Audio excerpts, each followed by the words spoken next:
Alright everybody, today on Terminally Gill we're going to be talking about my 5 favorite wintertime baits for those big old bass. Now in the wintertime they're obviously not going to be very active. They're going to be sitting under stuff, under cover, under docks and whatnot. You gotta really try and get them to bite. So stay tuned, I'll show you my 5 favorite winter baits. Alright, so number 5 on the list is going to be the tube. Now with the tube, it's one of those baits that you can move real slow or you can hop real fast. It just depends. It's a very versatile bait.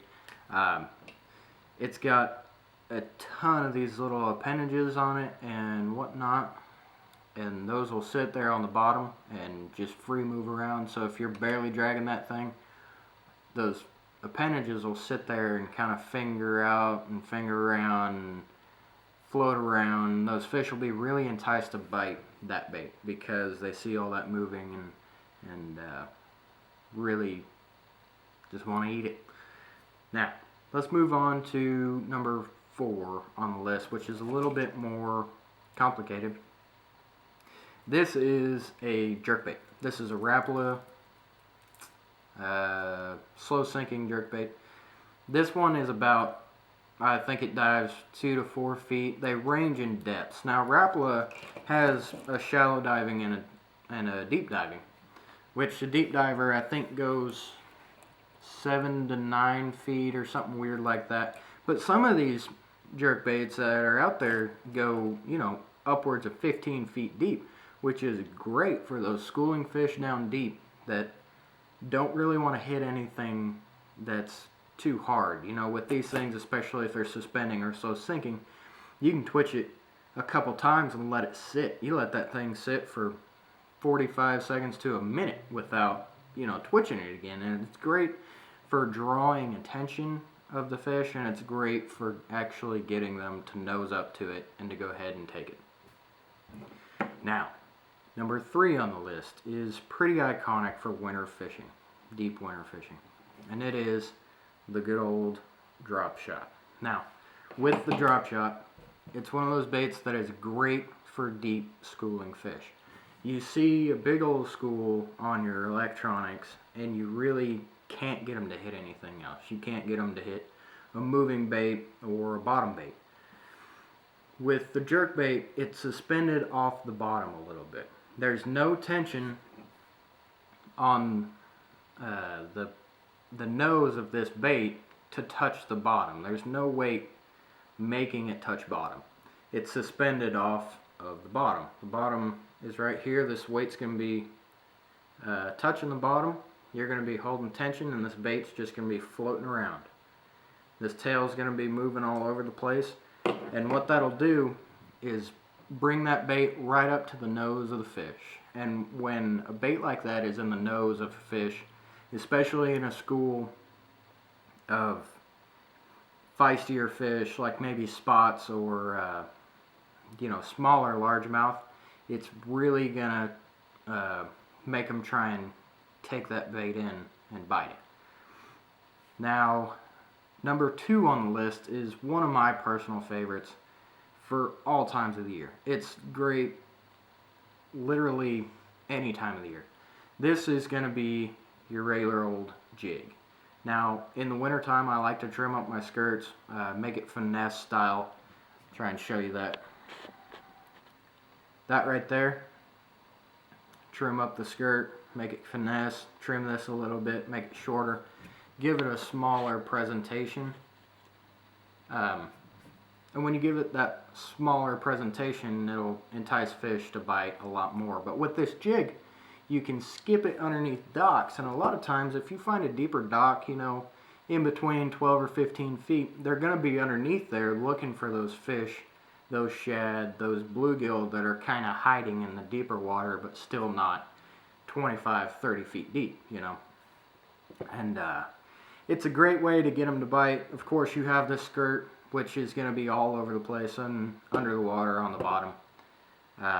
It'll really entice the fish to bite. Now, let's talk about number 1. Number 1 is my favorite way to fish in the wintertime, and that's going to be with the shaky head. Now the shaky head is good, you know, fall time through winter, through spring even. This bait is good because there's so much free moving. I'll show you. Try and get this. There we go. Now, with this, the only thing that is stuck in place is from this bend to the eyelet. That's the only thing that's going to stay exactly like this. Now when this bait is on the bottom like so, all of this up here is going to be floating around. It's going to be moving around, that tail is going to be dancing.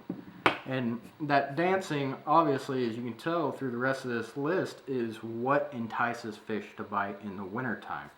Obviously, it's got to be slow, it's got to have long pauses, and it's got to have something moving around enticing them to bite. On the exception of the jerkbait. Now, if you have a sunny day, for instance, a really bright sunny day, those fish aren't going to react the same as if you had a cold, cloudy day. You know, they're going to be biting different. Any bait will work in the wintertime if you have the correct weather conditions and barometric pressure and moon phases and everything. Now, I say this because I want you to understand that in wintertime, you're not limited to these 5 baits. A lot of the times, they'll be biting swim baits. They'll be biting, spinner baits or something moving. It just depends on what the fish want that day. And I know that's hard to hear and go, well, great, that's cool. I don't know what they want. Half the time, I don't either, to be honest. Haley, do you think that's right? Half the time, I don't know what the hell they want. Probably. I've heard you say, well, hell, let's try this. Yeah.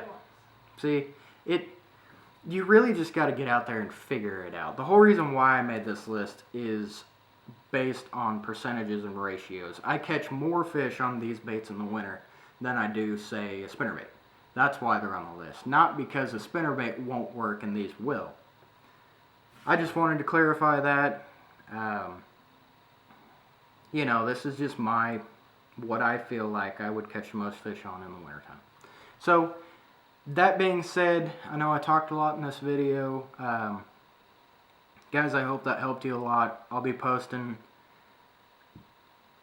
on and on and on. About 3 a week or so, if I can. I've put out a few videos now, and they're all kind of little how-tos, but there's big things to come. I have actually plans, I can tell you guys now, I have plans to rent a boat. My dad's going to be in town 3 days from now? Mm-hmm. Yeah, 3 days from now.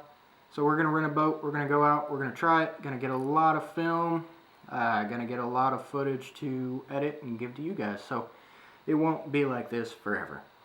But this is just what I can give you for now, little how-tos and tips and techniques and stuff like that. So I hope that helped you guys. Do me a little bit of a favor, subscribe, and help me reach more people, help more people.